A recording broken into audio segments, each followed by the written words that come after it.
Hello students, मैं आपके सामने फिर एक बार नए वीडियो के साथ आपके सामने फिर एक बार। स्टूडेंट्स, हम लोगों ने क्लास 10th की जो वीडियोस की थी उसमें हम लोगों ने लास्ट क्लास में क्या किया था पता है? आप लोग सारे वीडियोस अगर देख पाए हों अच्छे से तो ठीक है, अगर नहीं देख पाए हों तो कृपया प्लीज़ जाके वीडियो नंबर 5 तक अपलोड शायद हो गए हैं, उसे आप देख लें, क्योंकि आज मैं जो क्लास करने वाला हूँ उसे मैं आगे बढ़ाने वाला हूँ। ठीक है स्टूडेंट्स, तो हम लोगों ने लास्ट क्लास न्यूमेरिकल्स के साथ स्टॉप किया था। स्टूडेंट्स, हम लोगों ने लास्ट क्लास में रिफ्लेक्शन ऑफ लाइट यानी प्रकाश का परावर्तन पूरी तरह से कंप्लीट कर चुका हूँ, और उसके बाद हम लोगों ने कुछ न्यूमेरिकल्स की थी स्टूडेंट्स। ओके, तो आज जो हम लोग काम करेंगे न्यूमेरिकल्स की बात जहाँ तक है, मैं आगे भी किसी स्टूडेंट्स का कमेंट आया था कि सर थोड़े से लेवल हाई रखो न्यूमेरिकल्स के। ठीक है, मैं लेवल्स हाई रखूँगा न्यूमेरिकल्स के, बट पहले थोड़े से टॉपिक कंप्लीट कर लूँ। टॉपिक्स एक्चुअली कंप्लीट करने के बाद क्या होगा, मेरे पास सारे एरियाज़ मिल जाएंगे कि कहाँ फार्मूला यूज़ करना है, तो मैं हाई लेवल के न्यूमेरिकल्स यूज़ करूँगा, क्योंकि हाई लेवल पे कंसेप्ट डिफरेंट यूज होंगे, तो इसीलिए मैं चाह रहा हूँ कि पहले पूरा टॉपिक्स कवर कर लेता हूँ, फिर मैं हाई न्यूमेरिकल्स के अलग अलग एक थंबनेल बना के डाल दूंगा। इसमें हाई लेवल के न्यूमेरिकल्स है, जिन्हें हाई लेवल के न्यूमेरिकल्स चाहिए वो उस वीडियो को देखिए। ओके स्टूडेंट्स, तो फिलहाल अभी आगे बढ़ते हुए हम न्यू टॉपिक स्टार्ट करते हैं। आज का टॉपिक हमारा रहेगा प्रकाश का अपवर्तन यानी refraction of light. Okay students, तो 1 मिनट। क्लास स्टार्ट करने से पहले बोर्ड साफ़ कर लूँ मैं, पिछले क्लास की बोर्ड में लिखी हुई रह गई है वर्क कुछ।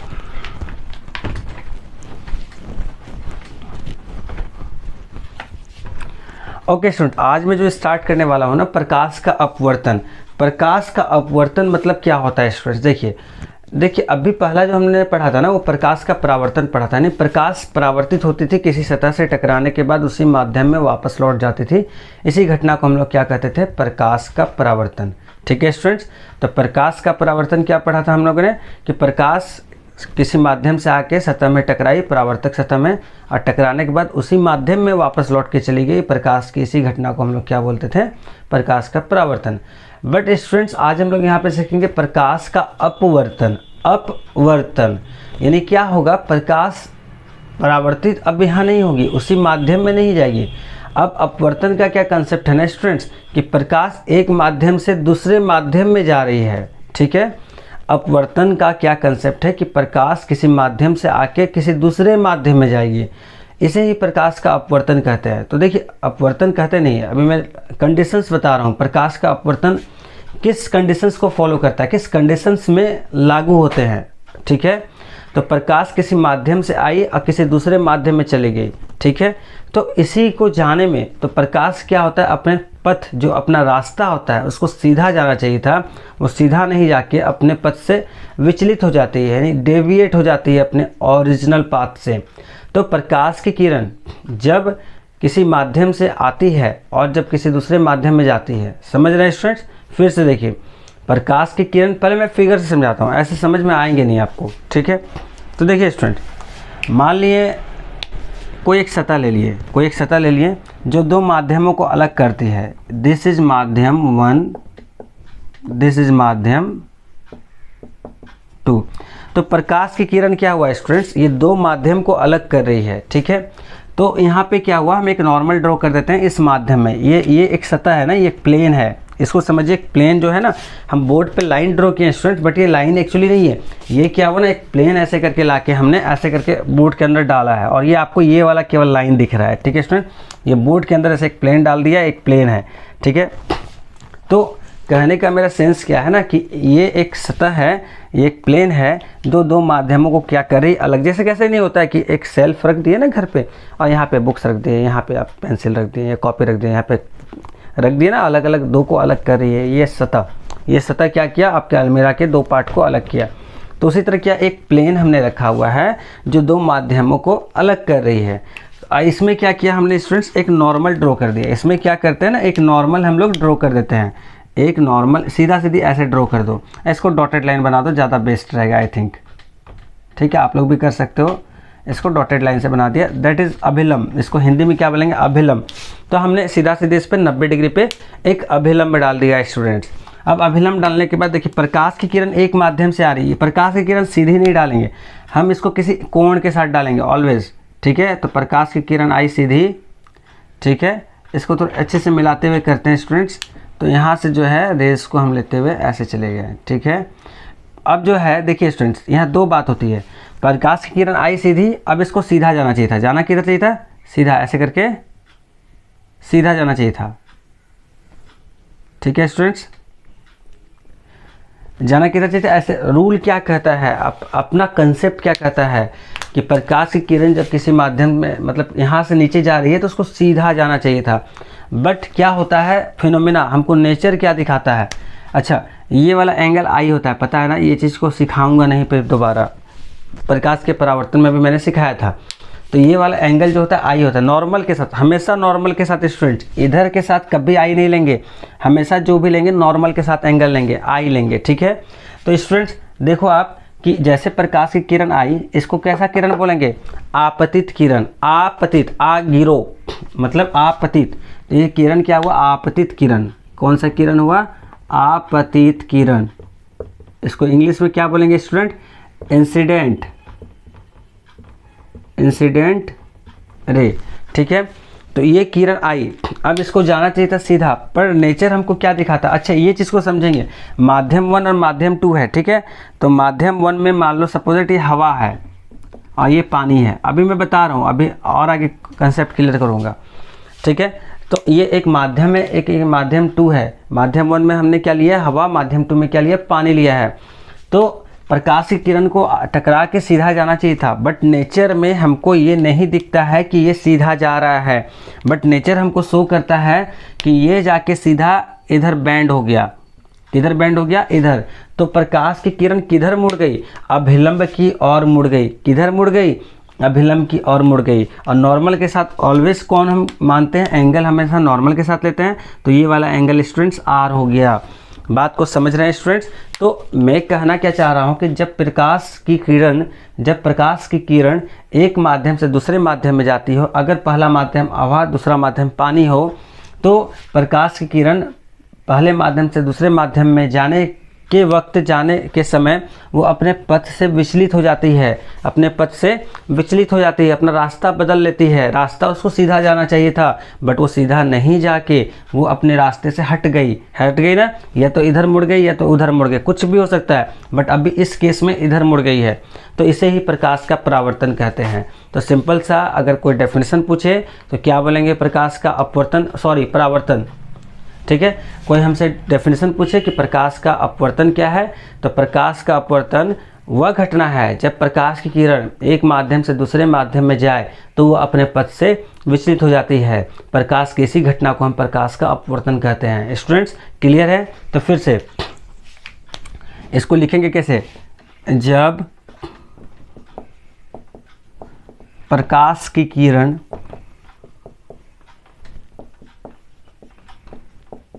एक माध्यम से दूसरे माध्यम में प्रवेश करती है या जाती है, कुछ भी लिख सकते हैं, तो यह अपने पथ से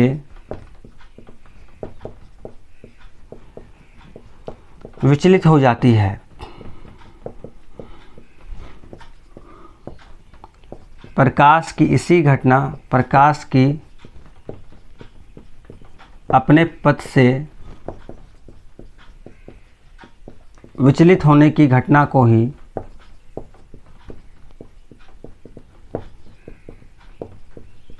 प्रकाश का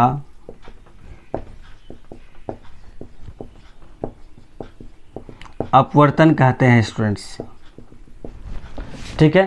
तो क्या हुआ, जब प्रकाश की किरण एक माध्यम से दूसरे माध्यम में प्रवेश करती है तो अपने पथ से यह विचलित हो जाती है, तो यह अपने पथ से विचलित हो जाती है। प्रकाश के अपने पथ से विचलित होने की घटना को ही प्रकाश का अपवर्तन कहते हैं। कब? जब एक माध्यम से दूसरे माध्यम में प्रकाश जाती है स्टूडेंट्स। ओके, तो हम लोग बात को समझ गए कि प्रकाश की किरण एक माध्यम से दूसरे माध्यम में जाएगी तो ये अपने पथ से विचलित हो जाएगी। प्रकाश के इसी पथ से विचलित होने की घटना को ही हम प्रकाश का अपवर्तन कहते हैं। तो इंग्लिश में क्या बोलेंगे students, when ray of light goes from one medium to another medium, when ray of light goes from one medium to another medium then it deviates from its original path. Okay students, फिर से English वाले सुन लीजिए, उसे लिख लीजिएगा आप। When ray of light goes from one medium to another medium then it deviates from its original path, that phenomena of light is known as refraction of light. समझ में आ गया स्टूडेंट्स।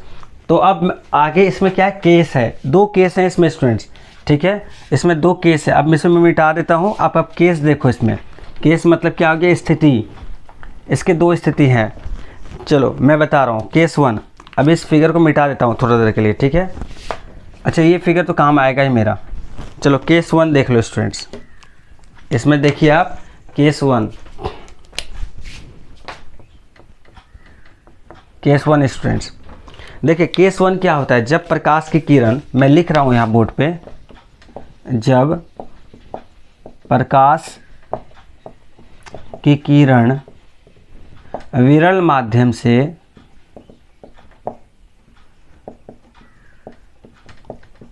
सघन माध्यम में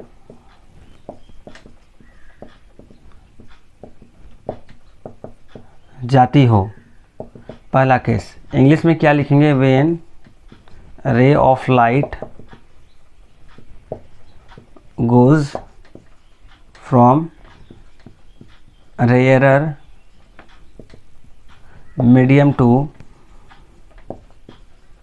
डेंसर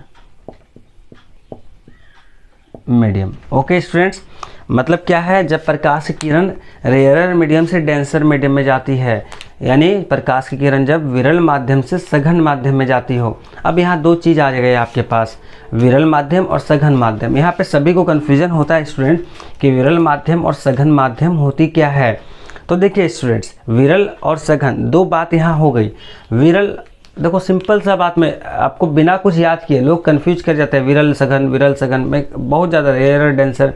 देखो मैं सिंपल सा बताता हूँ, अभी दुर्गा पूजा की समय आ रही है, अभी मैं जब वीडियो शूट कर रहा हूँ इस समय भी दुर्गा पूजा की है, अभी मार्केट में भीड़ भी नहीं है ना, लेकिन दुर्गा पूजा का जब फाइनल मेला जब होता है ना, जब फेयर लगते हैं, मेला लगते हैं, तो उस समय क्या होता है ना, काफ़ी भीड़ होती है ना स्टूडेंट्स।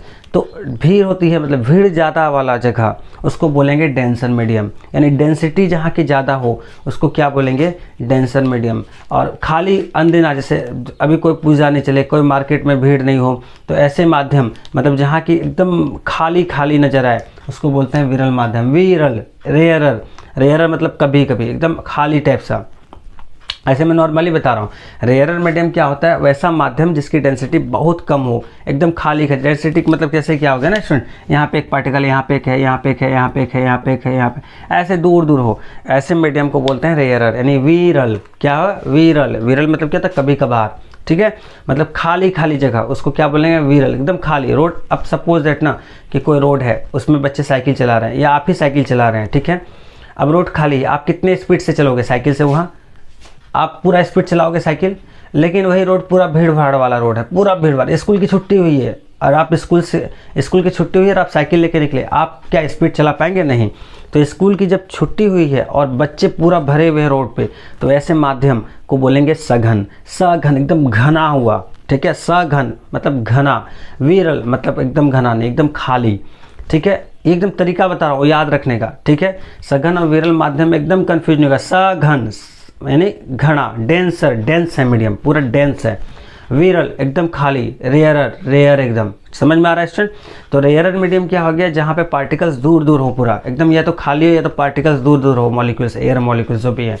और डेंसर मीडियम क्या हो गया, पूरे पार्टिकल्स जो हैं पूरा एकदम क्लोज हो, पूरा क्लोज, ठीक है। तो ऐसे मीडियम को डेंसर और खाली वाले मीडियम को रेयरर मीडियम बोलते हैं। तो विरल में एकदम खाली वाला रोड और सघन में एकदम भीड़ वाला रोड। विरल में स्कूल से छुट्टी नहीं हुई है, आप साइकिल लेके क्रॉस कर रहे हो, सघन में स्कूल से छुट्टी हुई है और आप साइकिल लेके निकल रहे हो, समझ में आ गया। तो 2 बात यहाँ है, विरल और सघन। तो विरल माध्यम में पार्टिकल्स दूर रहेंगे या नहीं भी रह सकते हैं, और सघन माध्यम में पार्टिकल्स बहुत क्लोज पैक रहेंगे, बहुत क्लोज। तो रेयरर समझ में आ गया, डेंस समझ में आ गया। तो सघन पूरा घना मीडियम, यानी पूरा घना, और विरल पूरा खाली, समझ में आ गया स्टूडेंट्स। तो दो मीडियम हो गए। तो अभी हम लोग केस जो पढ़ रहे हैं ना, जब प्रकाश की किरण विरल माध्यम से सघन माध्यम में जा रही है। अब देखिए क्या होगा स्टूडेंट्स, तो विरल माध्यम मान लिए हवा, क्या मान लिए हवा, तो विरल माध्यम होगा ना। अब पानी सघन होगा। एक और एग्जांपल लेते हैं, पानी और कांच। बताइए इसमें सघन कौन होगा, विरल कौन होगा? सोचिए सोचिए, टाइम दिए। पानी और कांच, बताइए इसमें सघन कौन सा होगा, विरल कौन सा होगा? तो ऑब्वियसली सघन पानी होगा या कांच होगा? कांच होगा, क्योंकि कांच और पानी की तुलना अगर किया जाए तो मॉलिक्यूल्स पार्टिकल्स कांच के बहुत ज़्यादा क्लोज हैं, अब पानी के थोड़ा दूर उससे हैं, ठीक है।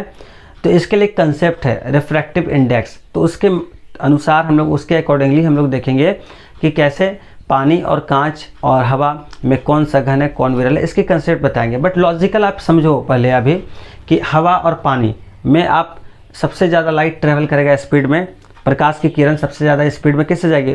विरल माध्यम में आप साइकिल तो तेज़ चलाओगे ना, मतलब डेंस रेयर मीडियम में साइकिल पूरी तेज़ चलेगी क्योंकि रोड खाली है।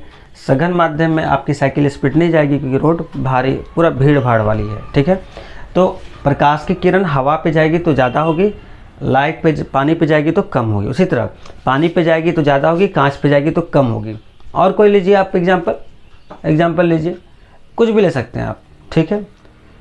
मीडियम आपका कुछ भी हो सकता है, तो आप सिंपल सा समझ गए आप। अच्छा अब ग्लास लीजिए और हीरा लीजिए, पानी लीजिए, एक ग्लास लीजिए और हीरा लीजिए, कांच और हीरा। हीरा अब माध्यम ज़्यादा हो गया, हीरा सघन माध्यम हो गया और कांच विरल हो गया। मतलब दो को कंपेयर हम कर सकते हैं, कोई भी दो माध्यम को लेकर हम कंपेयर कर सकते हैं कौन सा सघन है कौन सा विरल है। तो इसके लिए कंसेप्ट क्या है, आप लॉजिकल पकड़ पाओगे तो ठीक है, स्ट्रक्चर से या कंसेप्ट से। अगर नहीं पकड़ पाओगे तो आपको अपवर्तनांक का वैल्यू याद रखना होगा, रिफ्रैक्टिव इंडेक्स। अभी तुरंत ही पढ़ाऊंगा मैं रिफ्रैक्टिव इंडेक्स, ओके, अपवर्तनांक। बट अभी थोड़ा सा डिस्कस करते हैं इसमें। तो जब प्रकाश की किरण विरल माध्यम से सघन माध्यम में जाती है तो क्या होता है, देखिए ये विरल है, हवा कैसा माध्यम है, यहाँ पे लिख देते हैं विरल माध्यम। अब माध्यम 1 को हम हवा लिख के यहाँ ब्रैकेट में लिख देते हैं विरल माध्यम। माध्यम कैसा है, विरल। यहाँ माध्यम कैसा है, सघन। यहाँ पे मीडियम कैसे हो गए, रेयरर। यहाँ पे मीडियम कैसे हो गए, डेंसर। तो देखिए क्या होता है स्टूडेंट्स, अब आई प्रकाश की किरण आई विरल माध्यम से यानी रेयरर मीडियम से, तो आई टकरा गई। आप कहाँ जाएगी, सघन माध्यम में। तो सघन माध्यम में बोले ना आपको अभी, सघन माध्यम में घना माध्यम, तो प्रकाश की किरण को क्या ये सीधा जाने देगा ना ऊपर जाने देगा, क्योंकि इधर से ये फोर्स लगाएगा। इसके जो मॉलिक्यूल्स पार्टिकल्स हैं, कण हैं इस माध्यम के, वो फोर्स लगाएगा और पार्टिकल्स को क्या करेगा, किरण को बोलेगा तुम दबो इधर। नहीं होता है, आप भीड़ भाड़ में जा रहे हो, उधर से भी भीड़ है, आपको उधर के लड़के धक्का देके बोलता है तुम इधर जाओ, तो ऑटोमेटिक आप भीड़ में सीधा जा रहे हो, लेकिन दब दब के रोड के किनारे आ गए। आज हो जाता है ना सब पूजा वगैरह में, तो आपको ठेल देते हैं उधर के लोग धीरे धीरे, उधर पे अगर ज़्यादा ताकत है तो, ठीक है। तो इस माध्यम में आने के बाद क्या हुआ, प्रकाश की किरण बेंड हो गई, किधर, टुवार्ड्स द नॉर्मल, अभिलंब की ओर मुड़ जाती है। तो याद रखिएगा स्टूडेंट्स, जब प्रकाश की किरण विरल माध्यम से सघन माध्यम में जाती है तो अभिलंब की ओर मुड़ जाती है। क्यों, क्योंकि इस माध्यम में सघन है, ये माध्यम कैसा है, सघन। और सघन के जो पार्टिकल्स हैं वो लाइट को बेंड कर दी। इसके कंसेप्ट में वेलोसिटी के और वेवलेंथ के अकॉर्डिंगली भी पढ़ूंगा, बट वो क्लास 12th का होगा। बट मैं आपको लॉजिकल कंसेप्ट दे रहा हूँ कि ये लाइट को क्या किया, इधर की ओर बेंड करने पे मजबूर कर दिया। क्यों, माध्यम सघन था इसीलिए, ठीक है स्टूडेंट्स। चलिए अब केस 1 में क्या होगा, तो मैं लिख देता हूँ यहाँ पे कि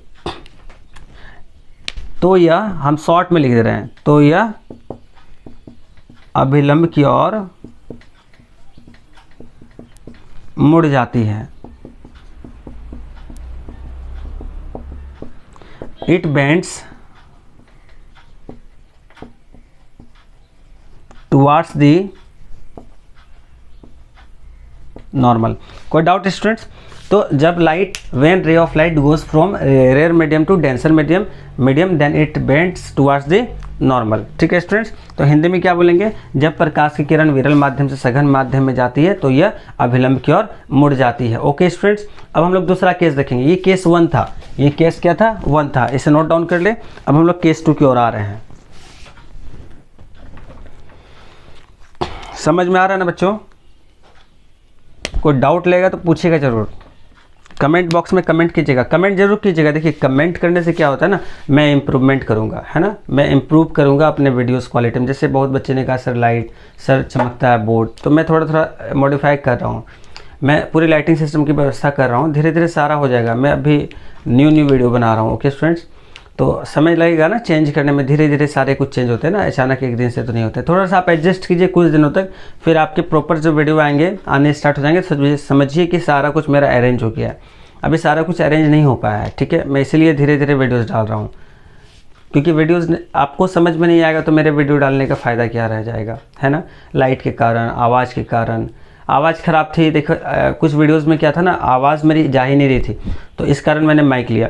अब क्या है, वीडियोस में किताबें रख के ऊपर ऊपर उसके मोबाइल रख के वीडियोस बनाता था, अब क्या किया, ट्राइपॉड लिया, तो अब थोड़ा सा प्रॉपर लग रहा है, मुझे भी लग रहा है हाँ सही, अब थोड़ा मोड़ा सही हो रहा है। अब लाइटिंग की प्रॉब्लम आ रही है, अब लाइटिंग की कुछ व्यवस्था करते हैं, रूम भी छोटा है ना, तो इसलिए काफ़ी दिक्कत हो रही है शुरू में मुझे, बट कोई नहीं, आप लोगों के लिए मैं वीडियोज़ बना रहा हूँ और आप लोग को सिखाना है मुझे, चाहे जैसे भी हो, मेहनत करना पड़ेगा, करूँगा और आप लोग के लिए काम करूँगा स्टूडेंट्स, ओके।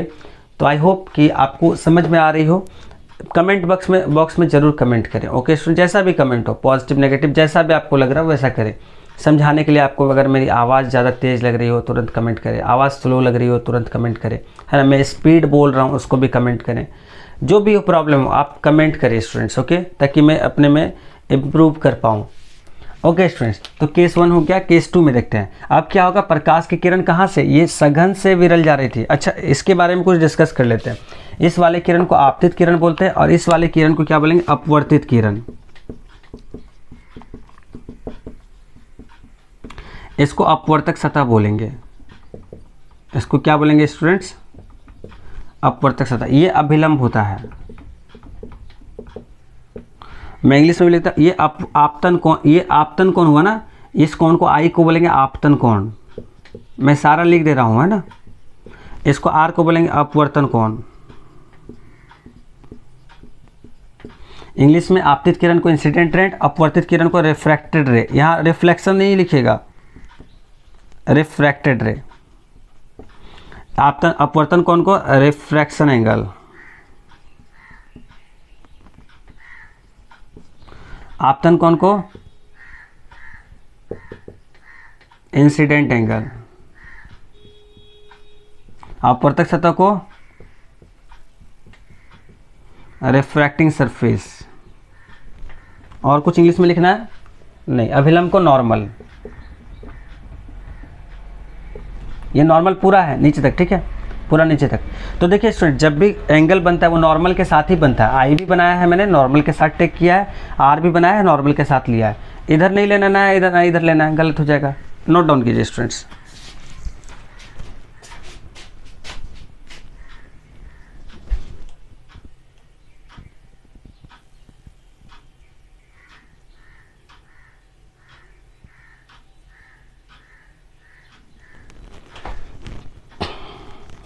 ठीक है, हो गया। It bend towards the normal, ठीक है, बेंड कर देते हैं। चलिए हो गया। अब केस 2 में कर लेते हैं। तो केस 2 क्या हो गया, जब प्रकाश की किरण, अब यहाँ विरल को काट के यहाँ सघन कर देंगे। यहाँ क्या कर देंगे स्टूडेंट, सघन, यहाँ पे वर्ड डाल देते हैं सघन। माध्यम से कहा, विरल, ठीक है। When ray of light goes from, अब यहाँ डेंसर हो जाएगा स्टूडेंट्स, मीडियम टू रेयरर, ठीक है। तो अब क्या होगा, अब बताइए स्टूडेंट्स क्या होगा। तो अभिलंब की और था ना, अब यहाँ हम ये वाला मिटाते हैं, इस फिगर में ही कुछ करेक्शन कर देते हैं। इस फिगर को हम बनाते हैं, इस फिगर को मिटा के बनाते हैं अच्छे से। इसको नोट डाउन कर लिए स्टूडेंट्स, ओके, आप नोट डाउन कीजिए। ओके, मैं मिटा दूँ, ओके मिटाता हूँ, पूरे फिगर को मिटाता हूँ। देखिए मैं फिर से फिगर बनाऊंगा, ओके स्टूडेंट्स। तब तक आप ये लिख लो, केस 2 लिख लो आप।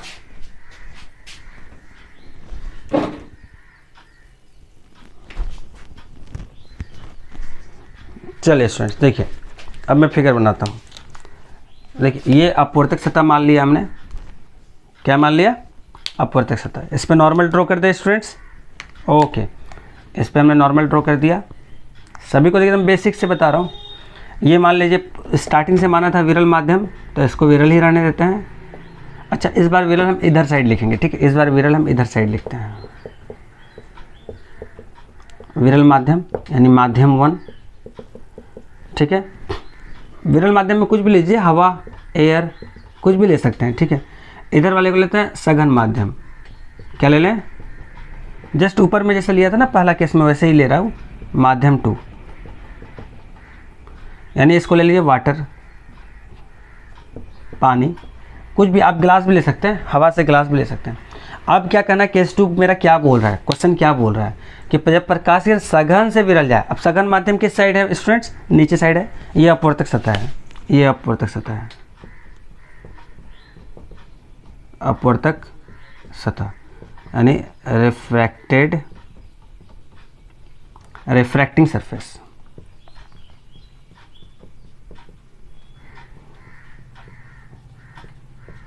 ठीक है स्टूडेंट्स, तो देखिए अब प्रकाश की किरण क्या होगी, सघन से विरल जाएगी। अब सघन से आप ड्रॉ कीजिए, सघन ये है ना, तो सघन माध्यम से प्रकाश की किरण को भेजिए, ठीक है। अब विरल पे जाएगी, जाना किधर था इसको, इस रेस को जाना किधर था, इस रेस को जाना था इसे बच्चे, इस रेस को बेचारा को सीधा जाना था, बट माध्यम कौन पड़ गया बीच में, हवा, क्या पड़ गया, हवा। उस समय क्या था, विरल से सघन जा रही थी, माध्यम के कण उसको ठेल दिए इधर, तो वो इस अभिलंब की ओर मुड़ गई।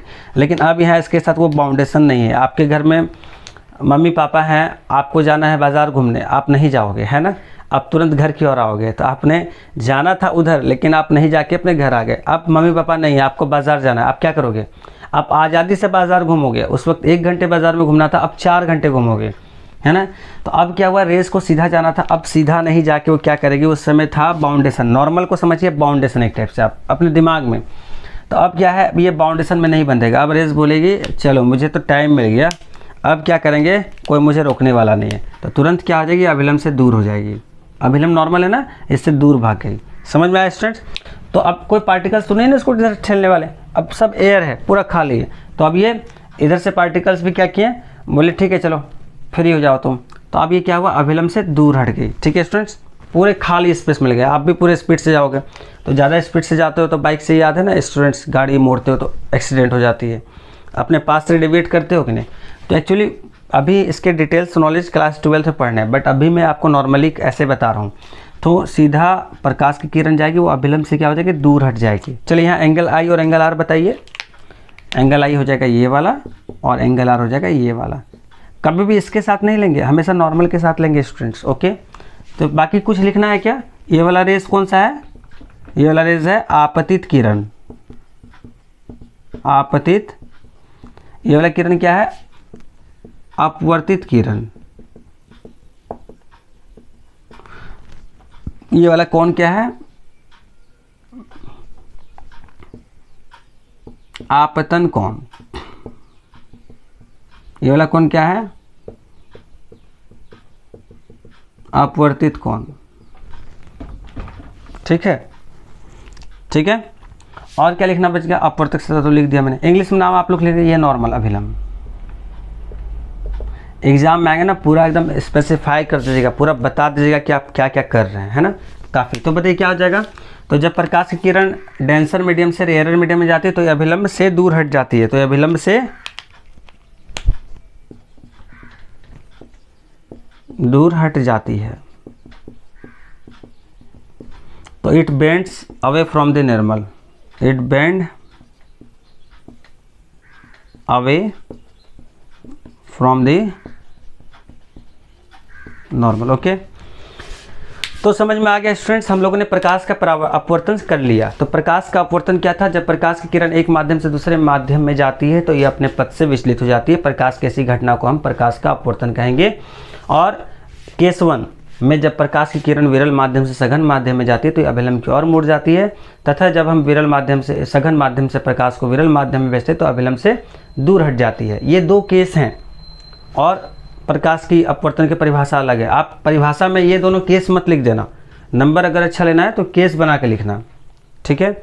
और नॉर्मली लोग बच्चे क्या करते हैं ना, प्रकाश का अपवर्तन लिखे उसी में केस को मिला के लिख दिए एक तरह से। नहीं, प्रकाश का अपवर्तन का डेफिनेशन मैंने जो शुरू में लिखा था उससे सेपरेट लिखना, फिर उसको केस बांट देना, केस 1 केस 2, अलग अलग दोनों के फिगर बना के दिखा देना जैसे मैंने दिखाया स्टूडेंट। ओके, तो इज दैट क्लियर? तो आई होप कि आपको अच्छे से समझ में आए होंगे प्रकाश के अपवर्तन। अच्छा, इसके एग्जाम्पल हमारे डे टू डे लाइफ में क्या दिखते हैं? देखिए, कोई भी चीज़ हम फिजिक्स में पढ़ते हैं ना स्टूडेंट, तो उसके एग्जाम्पल हमको डे टू डे लाइफ में दिखते हैं। पता है, आप बाल्टी में एक सिक्का रख दो, छोटे सा सिक्का, आप पता है क्या देखोगे? क्या देखोगे? उसे देखोगे ऊपर उठा हुआ देखोगे, जबकि वो ऊपर उठा हुआ रहता नहीं है, वो नीचे रहता है ना स्टूडेंट? आपको एक एग्जाम्पल देते हैं, समझ लो। देखो ये वाला हो गया ना, मैं मिटा दूँ।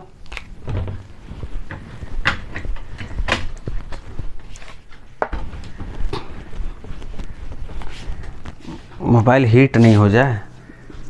1 मिनट, कितने मिनट की वीडियो बन गया? 30 मिनट्स। और मैं 2 मिनट का और वीडियो बनाऊंगा, ज़्यादा लंबा नहीं करूंगा। प्रकाश का परावर्तन क्लियर हो गया ना? मैं नेक्स्ट वीडियो में अपवर्तन बना दूंगा, ठीक है? मैं छोटे छोटे वीडियो बना रहा हूँ, जानबूझ के बड़ा नहीं बना रहा हूँ स्टूडेंट्स। ओके, देखिए मैं एक नॉर्मल कंसेप्ट बता रहा हूँ। एक बाल्टी है सपोजिट, ये एक बाल्टी है, ठीक है? यहाँ पे एक मछली है सपोजिट। मछली को कैसे बना दें हम? मछली को ना ऐसे नहीं बनते मछली कैसे बनते हैं? सोचो थोड़ा सा। अच्छा, समझ में आ गया, ठीक है? इधर साइड बना देते ना मछली को, ऐसे नहीं यार। मेरे आज मछली क्यों नहीं बन रहा है मेरे से? अभी तो बन रहा था। अच्छा देखो अब बन गए। हंस रहे होगे ना आप लोग, ये सर से मछली नहीं बन रहे हैं, इसके पूँछ निकाल दो, ऐसे करके मछली के पूँछ होते हैं ना, ठीक है? ये मछली एकदम बिल्कुल सही बनाया मैंने, हंसना नहीं, ठीक है? एकदम परफेक्ट बना दिया। चलो देखो, दिख रहा ना मछली? चलो अब क्या होगी ना, देखो अब समझो बात को, बहुत एकदम कंसेप्चुअल बात बता रहे हैं। देखो अब रेज ऑफ लाइट तो मछली से निकलेगी, ये इसका सीधा रेज, एक सीधा रेज आएगी, सॉरी सीधा आ जाओ भाई, रेज मछली से लेके निकालो ना, सीधा जाएगी, आ गई रेज, सीधा आएगी, सीधा चला के चल जाएगी। प्रकाश के परावर्तन या अपवर्तन जो भी सीधा पड़ी सीधा निकल गई। चलो देखो, अब रेज ऑफ लाइट आएगी, टकराई बाल्टी के सतह पे, ये इसका नॉर्मल मान लो, क्या मान लो? नॉर्मल। अब प्रकाश की किधर? ये पानी है पूरा, क्या है? पानी। मछली पानी के अंदर ही रहेगी ना, खाली बाल्टी नहीं रहेगा भाई। अब देखो, प्रकाश की किरण मछली से कहाँ जाएगी? बाहर। कौन सा माध्यम है? पानी। और ये बाहर कौन सा? हवा है। तो पानी कौन सा? विरल या सघन? सघन, डेंसर हो गया ना। और हवा कैसा हो गया? रेयर हो गया।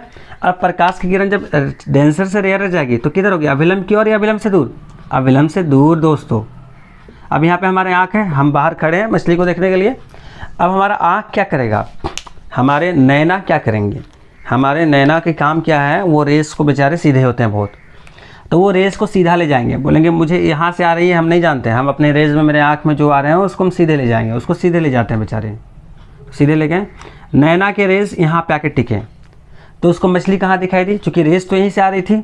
और प्रतिबिंब बनने का मैंने कंसेप्ट बताया था, आभासी प्रतिबिंब कैसे बनते हैं, वर्चुअल इमेज। अगर नहीं समझ में आ रहा हो तो आप प्रीवियस वीडियो में जाके देखिए। तो यहाँ से आ गया, तो नैना को मछली एक्चुअली यहाँ पे दिखेंगे, नैना को मछली एक्चुअली यहाँ पे दिखेंगे। समझ में आ रहा है स्टूडेंट? तो एक्चुअल में मछली यहाँ रहते हैं, लेकिन हमारे आँखों को कहाँ दिखते हैं? ऊपर। और हम लोग सोचते हैं कि बाल्टी में मछली रख दिए हैं, सोचते हैं हाथ दबा के पकड़ लेंगे, बट मछली पकड़ाती है हम लोगों से? कभी नहीं। समझे स्टूडेंट्स? लेकिन बगुला, नाम सुने बगुला का? एक ऐसा पक्षी है जो मछली पकड़ने में पूरा माहिर है। कहते हैं ना स्टूडेंट्स के लाइफ में एक श्लोक है, काक चेष्टा वको ध्यानम स्वानिंद्रा और गृहत्यागी अल्पहारी, बोलते हैं ना। तो काक चेष्टा वको ध्यानम, यानी बगुला की तरह ध्यान करना सीखिए आप लोग, है ना? बगुला किस तरह ध्यान करता है? पानी में खड़ा रहता है या ऊपर उड़ते हुए मछली देखा, चोंच मारा, उठा लिया मछली को। बट हम लोग मछली को नहीं पकड़ पाएंगे क्योंकि नीचे है। तो बगुला उतना अच्छा से ध्यान करता है तो ही ये वाली मछली वहाँ देखते के बावजूद वो यहाँ पे पकड़ लेता है ना? लेकिन हम लोग हाथ मारेंगे तो मछली यहाँ है, सोचेंगे ना, बट पकड़ नहीं पाएंगे, एक्चुअली मछली तो यहाँ है। अब समझ में आया? ये प्रकाश का अपवर्तन का घटना है। क्लियर हुआ? 5 आप बाल्टी में क्या करो ना, एक गिलास ले लो, एक पेंसिल को डुबा दो, ऊपर वाला पार्ट आपको सीधा दिखाई देगा, लेकिन नीचे वाला पार्ट मुड़ा हुआ दिखाई देगा। इसका भी यही कंसेप्ट है। आप सिक्का डाल दो पानी में, वो उठा हुआ दिखाई देगा, आधा सिक्का आपको उठा हुआ दिखाई देगा। ये भी इसी प्रकाश का अपवर्तन का घटना है। तो आई होप स्टूडेंट्स आप लोग को सारी बात समझ में आई होगी, और नहीं समझ में आए तो आप प्लीज़ कमेंट करें बॉक्स में जाके, और उम्मीद करता हूँ आपको ये वीडियो अच्छी लगी होगी, और अगर वीडियो अच्छी लगी होगी तो please do like, subscribe and share. Subscribe करना ना भूलें और शेयर करना भी ना भूलें अपने दोस्तों के बीच, और कमेंट भी करें। ओके स्टूडेंट्स, ताकि मैं अपने आप को इम्प्रूव कर पाऊँ। जैसा भी आपको लगे वैसा कमेंट करें। ओके स्टूडेंट्स, ओके, तब तक के लिए बाय।